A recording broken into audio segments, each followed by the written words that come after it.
Sir అందరికీ నమస్కారం అండి. చిత్తూరు నియోజకవర్గంలోని పోనేపల్లి ఈ ఏరియాలో ఉన్న ఈ టిడ్కో సముదాయాల్ని సందర్శించడానికి ఇవాళ నేను మా జనసేన ఉమ్మడి జిల్లా ప్రెసిడెంట్ హరిప్రసాద్ గారు, మా మేయర్ గారు, అలాగే టూడా చైర్మన్ గారు, కమిషనర్ గారు, అలాగే అంటే హేమలత అముద గారు, కమిషనర్ నరసింహప్రసాద్ గారు, మా నాయకులు చైతన్య, తర్వాత కవిత గారు, అరుణ గారు, ఇవాళ పుష్ప గారు, ఇవాళ అందరితో ఇక్కడికి వచ్చి, అలాగే మా టిడ్కో ఎస్సీఈ వీళ్ళందరితో అఫీషియల్స్తో కలిసి ఏ పరిస్థితుల్లో ఉన్నాయి ఇక్కడ టిడ్కో గృహాలు ఒకసారి చూద్దాము. మీ అందరికీ తెలిసిందే, ముఖ్యమంత్రి చంద్రబాబు నాయుడు గారు, అలాగే ఉప ముఖ్యమంత్రి పవన్ కళ్యాణ్ గారు, మా మున్సిపల్ శాఖ మంత్రులు నారాయణ గారు ఒక నిర్ణయం తీసుకున్నారు. ఆ నిర్ణయం ఏంటంటే, ఈ టిడ్కో గృహాలని ఎంత తొందరగా మనం కంప్లీట్ చేసి అన్ని విధాల మౌలిక సదుపాయాలతో కూడా పూర్తి చేసి ఈ ప్రభుత్వం ఒక సంవత్సరం కంప్లీట్ చేసే నాటికి లబ్ధిదారులకు ఇవ్వాలా అని ఒక నిర్ణయం తీసుకున్నారు. తదనుగుణంగా వాటికి కావాల్సిన నిధులు మిగిలినవి ఏమన్నా పనులుంటే అనుసంధానం చేసి అందరితో కంప్లీట్ చేయండి అని చెప్పి ఆదేశం ఇవ్వడం జరిగింది. సో ఇవాళ మేము టిడ్కో సముదాయాల్ని అన్నిటినీ కూడా ఒక టూర్ వేసుకొని తిరగడం జరుగుతున్నది. నిన్న కాళహస్తి, వెంకటగిరి తిరిగాం, దాని ముందర కృష్ణా జిల్లా, దాని ముందర తూర్పు పడమర కూడా జిల్లాలు, అలా రకరకాలుగా నెల్లూరు జిల్లా అన్నీ తిరుగుతూ వస్తున్నాం. ఎక్కడ పోయినా కూడా కొన్ని కామన్ బాధలు ఏ లబ్ధిదారులు ఉన్నాయో అవి తెలుస్తున్నాయి.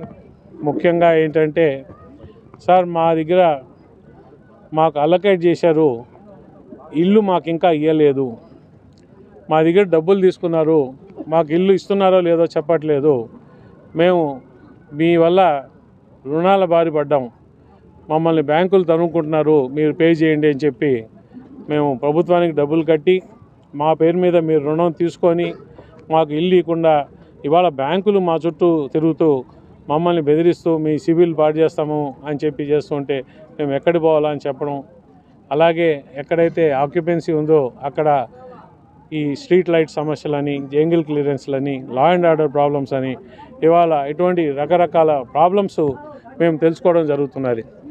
ఒక్కొక్క ప్రాబ్లమ్ని మనం ఎట్లా ట్యాకిల్ చేయాలా, ఏ విధంగా వీటిని పరిష్కరించుకురావాలని ఒక్కొక్కటి చూసుకుంటూ వస్తే, ఇవాళ ఇక్కడికి వస్తే 2800 చిల్లర ఇళ్ళు ఉంటే అందులో దాదాపు 2400 ఇళ్ళు 300 చదరపు అడుగుల ఇళ్ళు మనం చూస్తున్నాం. మంచిగా బ్లూ రంగులు కొట్టి చూడడానికి ముస్తాబై ఉన్నాయి. ఇందులో ఎంతమంది ఉంటున్నారా అని అడిగితే 0 అని సమాధానం చెప్పారు. అంటే ఇంత పెద్ద సముదాయం కట్టి ఇన్ని కోట్ల రూపాయలు, దాదాపు 200 కోట్ల రూపాయలతో ఇక్కడ కడితే ఒక్కడంటే ఒకడికి కూడా ఇల్లు అనేది ఎంత దౌర్భాగ్యమైన పరిస్థితితో క్రితటి ప్రభుత్వం ఎంత దుర్మార్గంగా ప్రవర్తించిందో దీన్ని బట్టి ఇదొక పెద్ద తార్కాణం. సో ఇప్పుడు మన కూటమి ప్రభుత్వంలో వీటిని అన్నిటికీ కూడా ఎంత తొందరగా మనం లబ్ధిదారులకి, నిజమైన లబ్ధిదారులు ఎవరున్నారో వాళ్ళకి ఇవ్వాలని చెప్పి నాకు ముఖ్యమంత్రి గారు, ఉప ముఖ్యమంత్రి గారు ఆదేశం ఇవ్వడంతో ఇవి తిరగడం జరుగుతున్నది.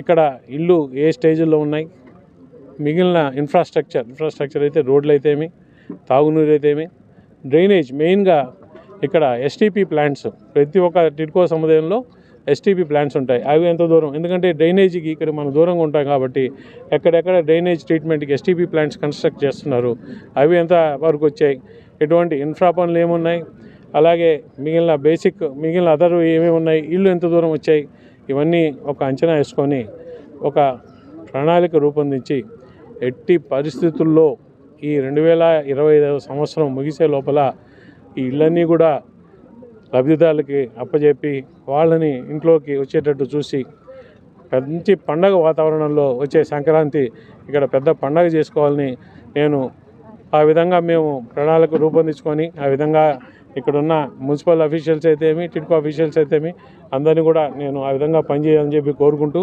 ఇక్కడున్న ప్రజలకు అందరికీ కూడా మాటిస్తూ నాతో పాటు ఇక్కడికి వచ్చిన మీటింగ్ అందరికీ కూడా ముఖ్యంగా ప్రెస్ మిత్రులకి ఇంతసేపు కాచుకునేందుకు మీకు ధన్యవాదాలు చెప్పుకుంటూ థ్యాంక్ యూ వెరీ మచ్ అండి.